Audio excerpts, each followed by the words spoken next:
जिस पिता का पुत्र आज्ञाकारी हो, पत्नी अनुकूल आचरण वाली और पतिव्रता हो, जो मेहनत से प्राप्त धन से ही संतुष्ट हो, ऐसा व्यक्ति इस संसार में ही स्वर्ग सा सुख अनुभव करता है।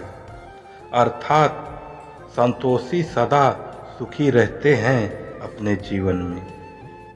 जो माता पिता अपनी संतान को अच्छी शिक्षा नहीं दिलवाते वे उनके शत्रु हैं, क्योंकि अज्ञानी और बुद्धिहीन लोग सब जगह उपहास का पात्र बनते हैं।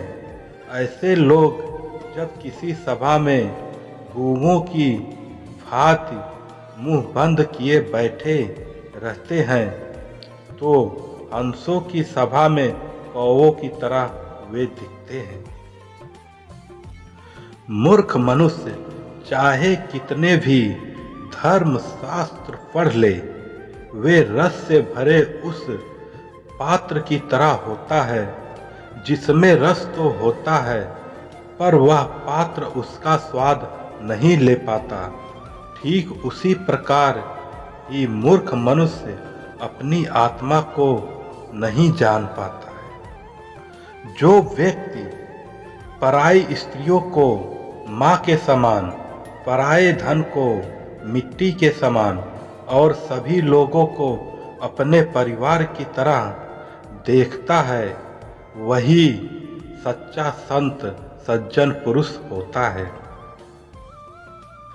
रूठी पत्नी, लुप्त संपत्ति और हाथ से निकली भूमि वापस मिल सकती है, लेकिन मानव शरीर पुनः नहीं मिल सकता।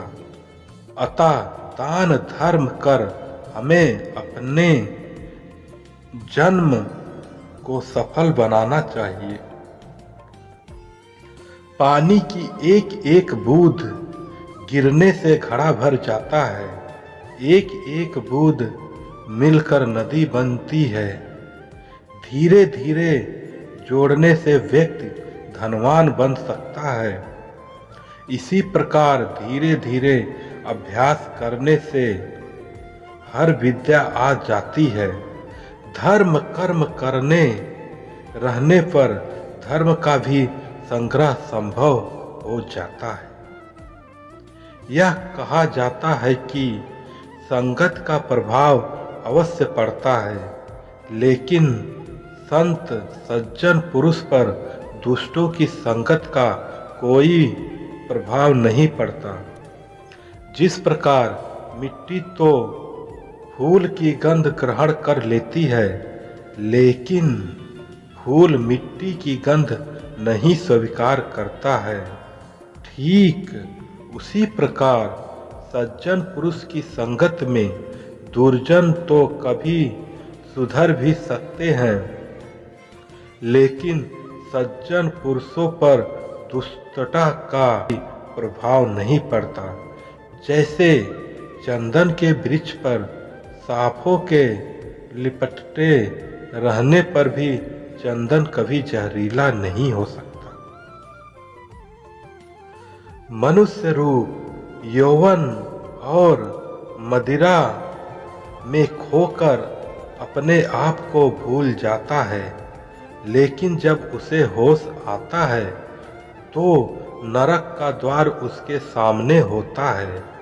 अर्थात शराब और सुंदर लड़की का सुख मनुष्य को नरक के अलावा कुछ नहीं दे सकता।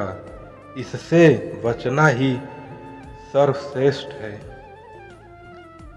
यदि कोई यह समझता है कि उसके कारण अनेक लोगों को रोजगार मिल रहा है, उनको खाने को मिल रहा है, तो यह केवल उसका भ्रम है।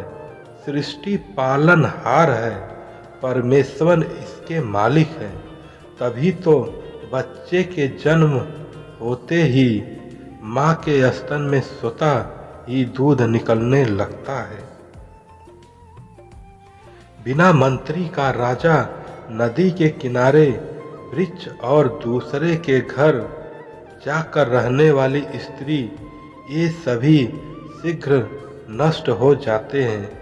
अर्थात बिना मंत्री का राजा कूटनीति के अभाव में राजपाट से हाथ धो बैठता है और दूसरे की पत्नी बन जाने पर स्त्री कभी भी ठुकराई जा सकती है। अगर आपको वीडियो अच्छा लगा हो तो चैनल को ज़रूर सब्सक्राइब करें